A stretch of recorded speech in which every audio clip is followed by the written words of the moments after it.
በዛሬው ትምህርታችን የፓስት ፐርፌክት ኮንቲኒዩስ ቴንስ ስትራክቸሩን ወይም በአረፍተ ነገር ላይ የሚኖረውን ቅርጽ uses with examples ጥቅሞቹን ከነ ምሳሌዎች መጨረሻ ላይ ደግሞ common time expressions የተለመዱ ጊዜ ጠቋሚ ቃላትን የምናይ ይሆናል። Hello grammar stars, good to see you again. Let's make English easy. ከስትራክቸሩ እንጀምራለን። ፖዚቲቭ ሴንቴንስ ላይ የሚኖረው ስትራክቸር subject plus had been plus verb ing. ኔጌቲቭ ሴንቴንስ ወይም አፍራሽ ሲሆን ደግሞ subject plus had not been plus verb ing. not ምትለውን ብቻ ነው የጨመርነው። question ወይም ጥያቄ ሲሆን ደግሞ had plus subject plus been plus verb ing የሚል ይሆናል ማለት ነው። ሳብጀክቱ ሲንጉላርም ቢሆን ፕሉራልም ቢሆን ወይም የትኛውም አይነት ፕሮናውን ቢሆን የምንጠቀመው ቨርብ had been የሚለው ይሆናል። ኔጌቲቭ ከሆነ ደግሞ had not been። ምሳሌዎችን እንመልከት። ከአንደኛን ጀምር። ፖዚቲቭ ሴንቴንስ ሲሆን I had been studying እያጠናው ነበረ። ኔጌቲቭ ሲሆን I had not been studying እያጠናው አልነበረም። question ሲሆን ደግሞ had I been studying ያጠናው ነበር። ሁለተኛ ምሳሌ she had been working እየሰራች ነበር። ኔጌቲቭ ሲሆን she had not been working እየሰራች አልነበረም። question ሲሆን ደግሞ had she been working እየሰራች ነበር። ሶስተኛ ምሳሌ it had been raining እየዘነበ ነበር። ኔጌቲቭ ሲሆን it had not been raining የዘነበ አልነበረም። question ሲሆን ደግሞ had it been raining የዘነበ ነበር። አራተኛው ምሳሌ we had been watching እያየን ነበረ። ኔጌቲቭ ሲሆን we had not been watching እያየን አልነበረም። question ሲሆን had we been watching እያየን ነበር።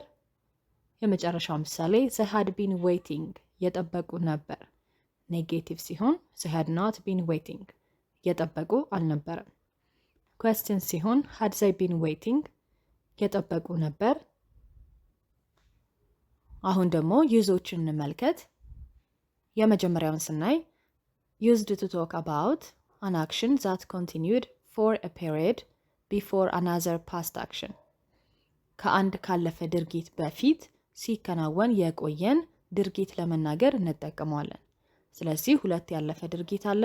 የመጀመሪያው ድርጊት የተካሄደ የቆየ ነው። እሱን ድርጊት ለመናገር ነው የምንጠቀመው። ምሳሌዎችን እንመልከት። I had been studying for 2 hours before my friend arrived. ጓደኛዬ ከመድረሷ በፊት ለ2 ሰዓት ያህል እያጠናው ነበር። እዚህ ጋር ሁለት ያለፉ ድርጊቶች ነው ያሉት። የመጀመሪያው እኔ ለ2 ሰዓት እያጠናው መቆየቴ ነው። ሌላኛው ያለፈ ድርጊት ደግሞ ጓደኛዬ መድረሷ ነው ማለት ነው። ስለዚህ ቀድሞ የተከናወነ የቆየው የነበረው የኔ ማጥናት ነበረ። እሱን በፓስት ፐርፌክት ኮንቲኒዩስ አስቀምጠነዋል ማለት ነው። ሁለተኛው ምሳሌ she had been working all day before she went home. ወደ ቤት ከመሄዷ በፊት ቀኑን ሙሉ እየሰራች ነበር። they had been waiting for an hour before the bus came. ባሱ ከመምጣቱ በፊት ለ1 ሰዓት ያህል እየጠበቁ ነበረ። ወደ ሁለተኛው ዩዝ እንምጣ። used to explain the cause of a past situation. አንድ ፓስት ሲቹዌሽን ያለፈ ድርጊት ወይም ሁኔታ ሊሆን ይችላል የተፈጠረበትን ምክንያት ለመናገር እንጠቀመዋለን። ይህ ዩዝ እንግዲህ ከፓስት ፐርፌክት ቴንስ ጋር ተመሳሳይ ነው ማለት ነው። ከዚህ በፊት የነበረው ትምህርታችን ላይ ፓስት ፐርፌክት ቴንስ ዩዝ ውስጥ ተመልክተነዋል። እዚህ ላይም ተመሳሳይ ነው ማለት ነው። ምሳሌውን እንመልከት። He was tired because he had been working all day.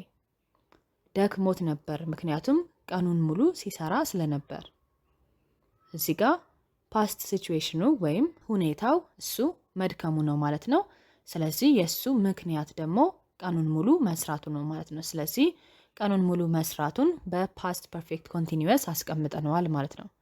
ተጨማሪ ምሳሌዎችን ስናይ her eyes were red because she had been crying. አይኖቿ ቀልተው ነበር ምክንያቱም እያለቀሰች ስለነበር። The ground was wet because it had been raining. መሬቱ እርጥብ ነበር ምክንያቱም እየዘነበ ስለነበር። በዚህ መልኩ ፓስት ፐርፌክት ኮንቲኒዩስ ቴንስን እንጠቀመዋለን።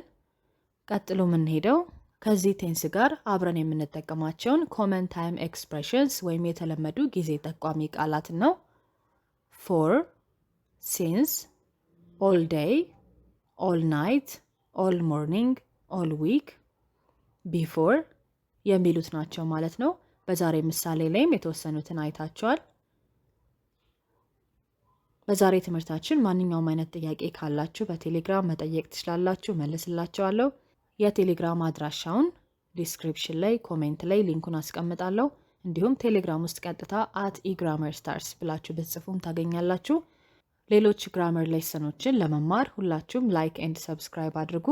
በቀጣይ ትምህርታችን ፊውቸር ሲምፕል ቴንስ የምናይ ይሆናል። See you in the next video.